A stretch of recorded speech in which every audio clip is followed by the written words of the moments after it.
The facts that fuel the science behind medicine may not be what they seem. All these journals were being kidnapped. Prestigious for-profit medical journals feel the influence of the pharmaceutical industry.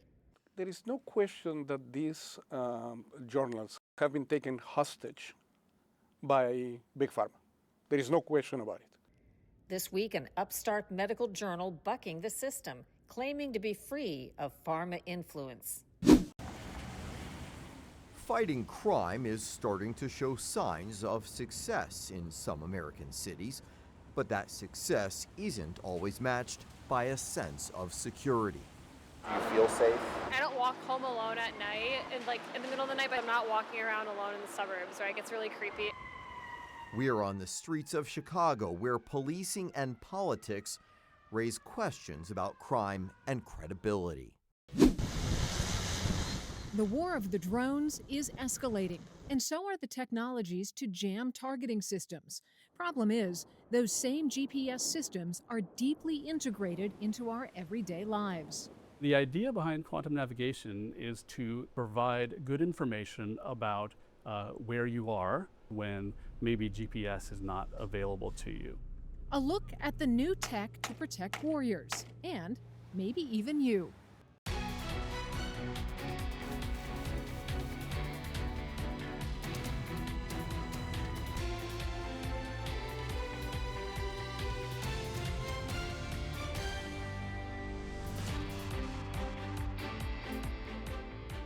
Welcome to Full Measure. I'm Sharyl Attkisson. It's been an open secret for decades. Some of the most prestigious medical journals in the world are the source of biased or even incorrect medical information at the highest levels. Information that's distributed to our doctors and medical institutions, where it's then used to mistreat and sometimes harm us. Now, a bold new medical journal has launched with a mission to publish unbiased scientific research free from the pharmaceutical industry influence. For decades, the world's most prestigious medical journals have been trusted as the gold standard for scientific research. But many doctors who rely on them don't know a shocking truth. Much of the information is slanted or untrue. There is no question that these journals have been taken hostage by Big Pharma. There is no question about it. Dr. Joseph Varon is a critical care specialist and president of the Independent Medical Alliance.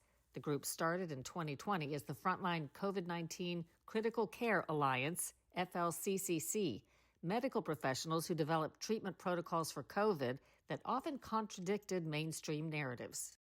We recognize that, all these journals were being kidnapped. We were even sending our papers of good data, and they were getting rejected because we did not have a big pharmaceutical backup behind us.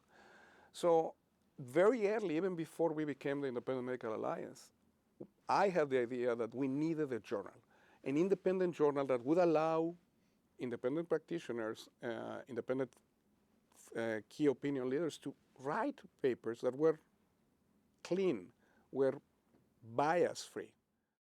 Dr. Varon has now started a new publication, the Journal of Independent Medicine, aiming to tease the bias out of medical publishing.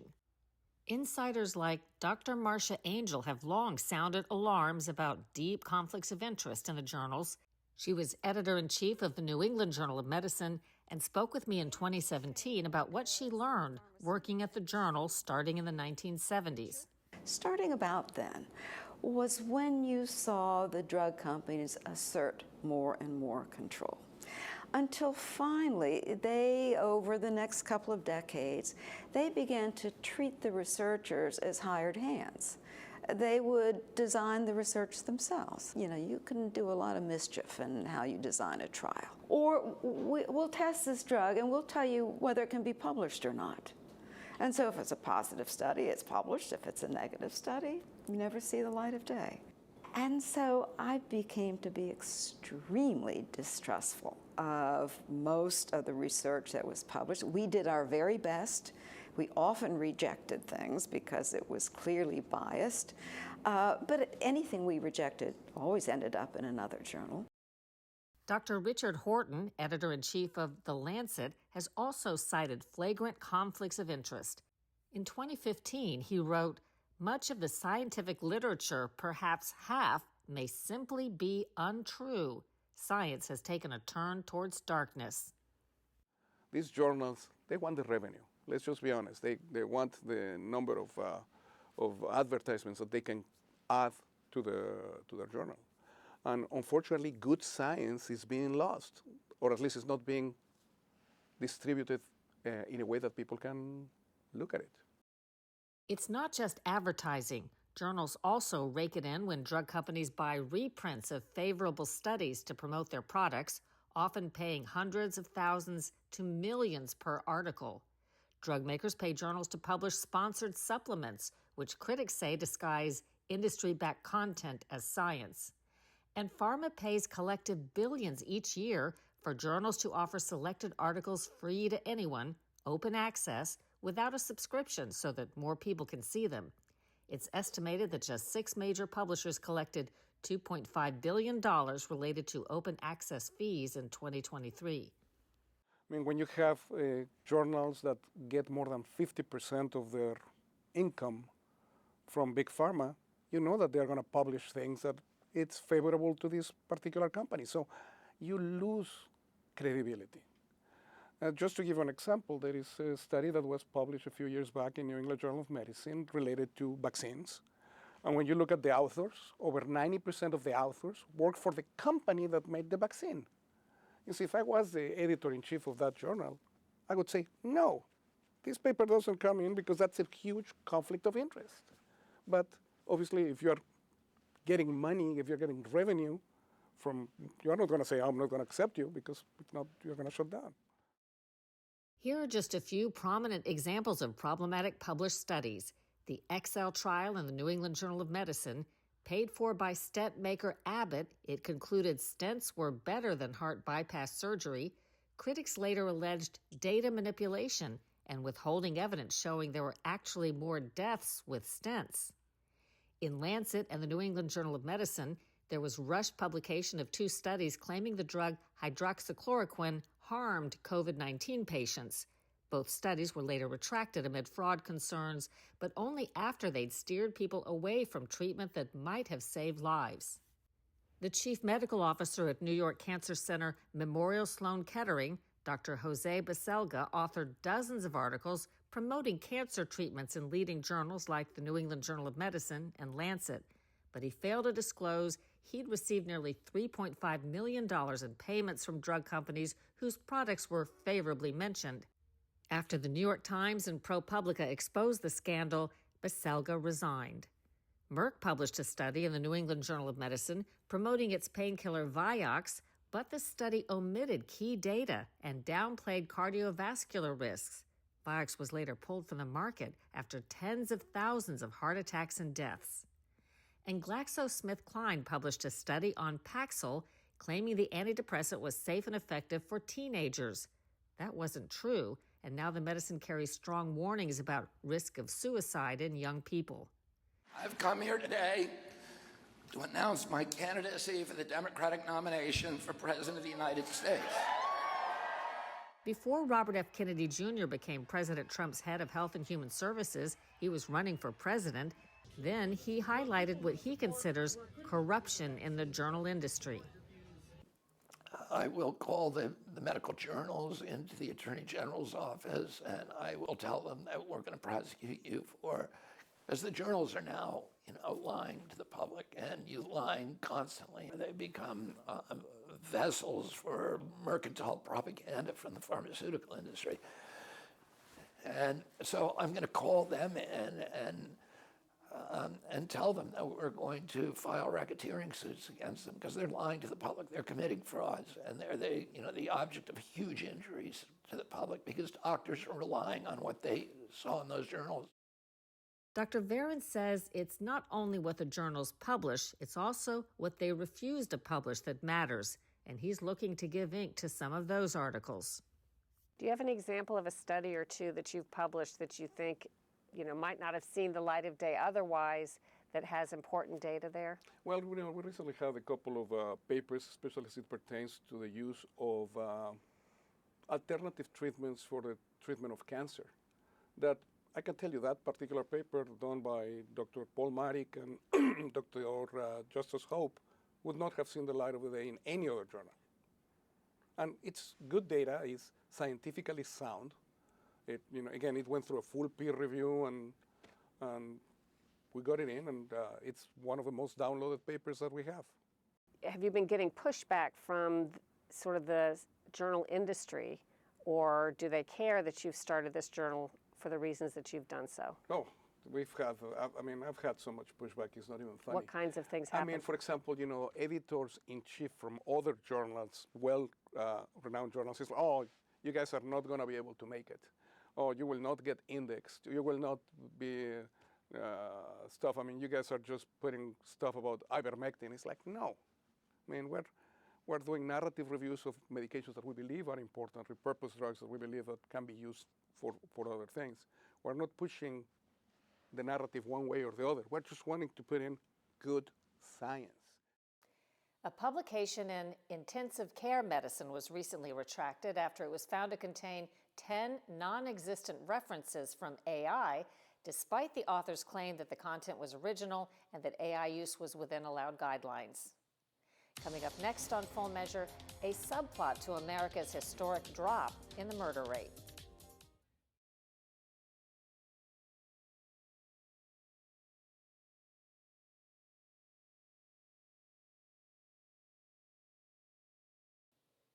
It's an incredible turnabout.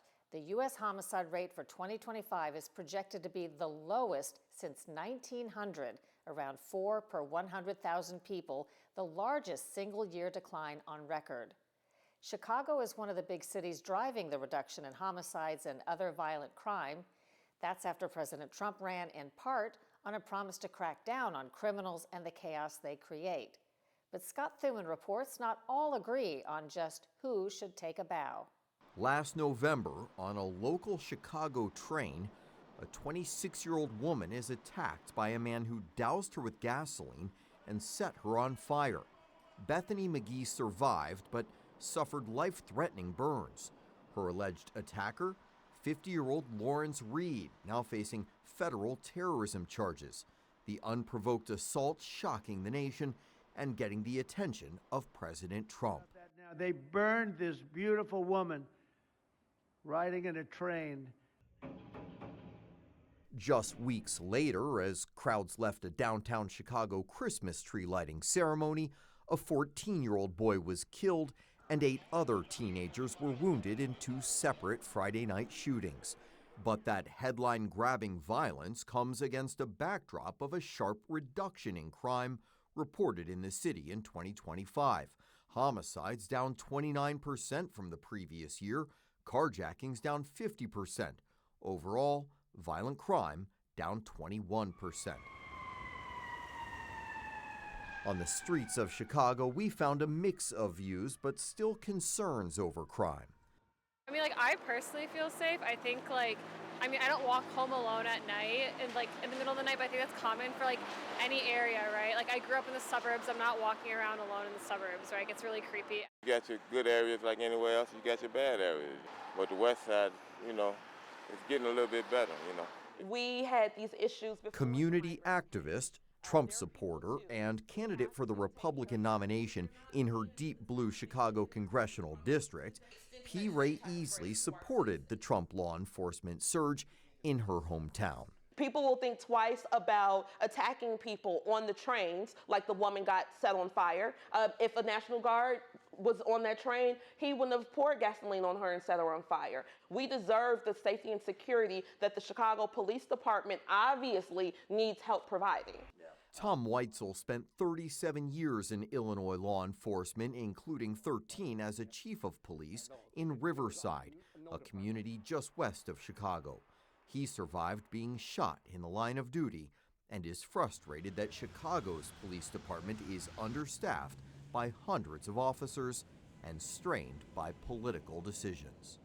They're not using the latest technology tools. They're not using AI, for example, in the way it should be used.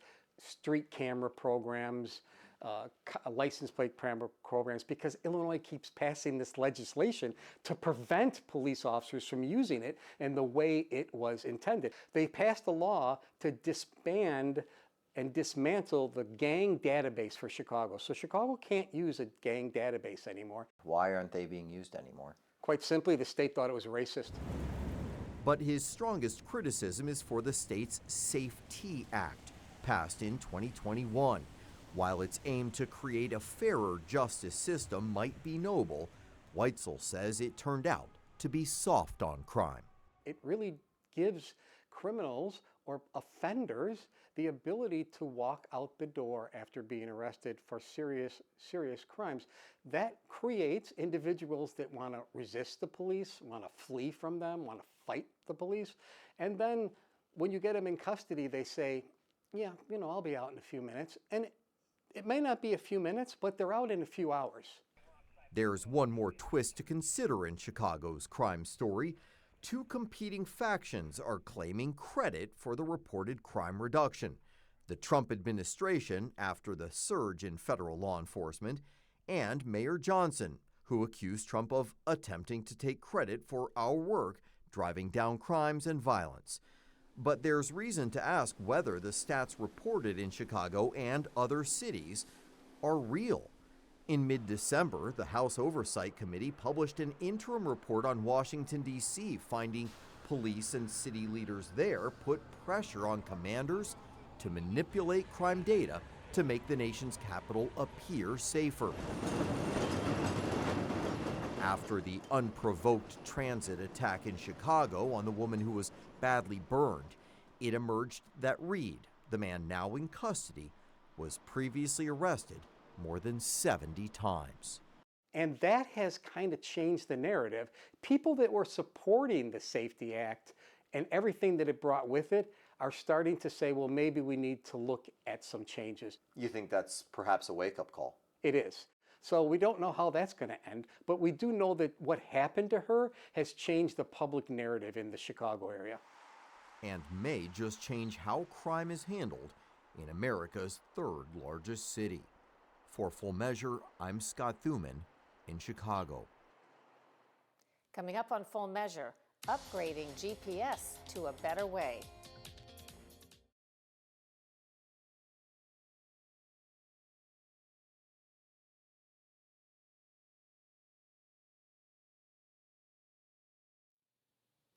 GPS has become indispensable both for military operations and everyday American life, but our reliance on it makes us vulnerable to adversaries that have devised ways to jam or intercept the satellite signals GPS relies on. Now, fascinating new technology is providing a possible solution. Lisa Fletcher reports. Armed drones have become one of Ukraine's most powerful tools against Russia, allowing strikes far beyond the front lines. That reach has reshaped Ukraine's 3-year war with Russia. Last June, a massive drone attack struck deep into Russian territory, targeting 5 air bases and destroying billions of dollars in Russian aircraft. But lately, some of those Ukrainian weapons have been missing their Russian targets because modern warfare depends on something most of us rely on every day: GPS. American-made missiles called Joint Direct Attack Munitions, or JDAMs, ordinary bombs guided by GPS, have repeatedly failed in the field, disrupted by Russian electronic warfare. If GPS tells a drone, missile, or aircraft it's in the wrong place, even by a little, the mission can fail. Russian forces have become increasingly skilled at disrupting GPS, either by jamming it, overwhelming the signal, or spoofing it by feeding receivers false location data. This is one of the U.S. Naval Research Laboratory's quantum technology labs. That threat is now driving a race to build something new: quantum navigation, a way to know where you are without relying on satellites at all. In the case of quantum navigation, it should be able to provide navigation even in cases where GPS is not available. Adam Black is a senior physicist at the U.S. Naval Research Laboratory in Washington, D.C. Full Measure got a rare interview inside, where scientists are working on next-generation navigation. How do you explain that easily to a layperson? quantum navigation basically makes use of quantum sensors, which are a category of sensors that measure different things like the gravitational field of the Earth or the magnetic field of the Earth. And the idea behind quantum navigation is to combine some of these sensing types together to provide good information about where you are, particularly during the scenarios when maybe GPS is not available to you. Here's how it works. Think of GPS as asking satellites where you are. Quantum navigation works differently. Instead of listening for signals from space, it measures the world around you. Tiny changes in gravity, subtle shifts in the Earth's magnetic field, your movement and rotation through space. Those measurements act like a fingerprint of a location because they're based on physics, not radio signals. They can't be jammed or spoofed in the same way GPS can. How can GPS be misled or disrupted? The way GPS works is via a radio broadcast from satellites. A different broadcast on the same frequency but with higher power could sort of overwhelm your GPS receiver's ability to receive the signal and make use of it. Or even if someone wanted to intentionally fool you as to where you were, they could send out sort of a counterfeit GPS signal and your receiver would report an inaccurate position. Here's why this work matters to everyday life. GPS doesn't just guide weapons, it guides your phone, planes, ships, emergency responders, and financial networks. I've got to imagine our adversaries are working as furiously on their versions of this. Is there some place where you feel like we have a leg up? The US is actually doing very well on this. The engineering, the technology maturation, and our ability to transition these systems from the lab out to fielded, deployed systems. So I feel good about it. While the military is clearly the biggest driver, this technology could eventually affect commercial aviation, shipping, healthcare, and resource exploration. And as it gets smaller and cheaper, researchers believe versions of it could one day fit into everyday devices, meaning even if GPS fails or is fooled, navigation wouldn't stop. In Washington, D.C., I'm Lisa Fletcher. After a break, what's ahead next week on Full Measure?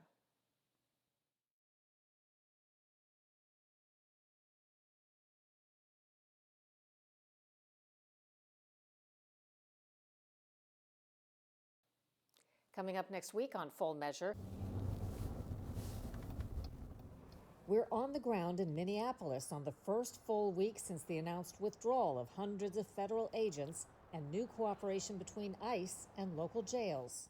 The changes were brought about because we were getting the cooperation that we were seeking, which was to go out into the field and go after targets that we had already missed. We investigate the true effect of the arrests based on the stats, not hype, next week on Full Measure.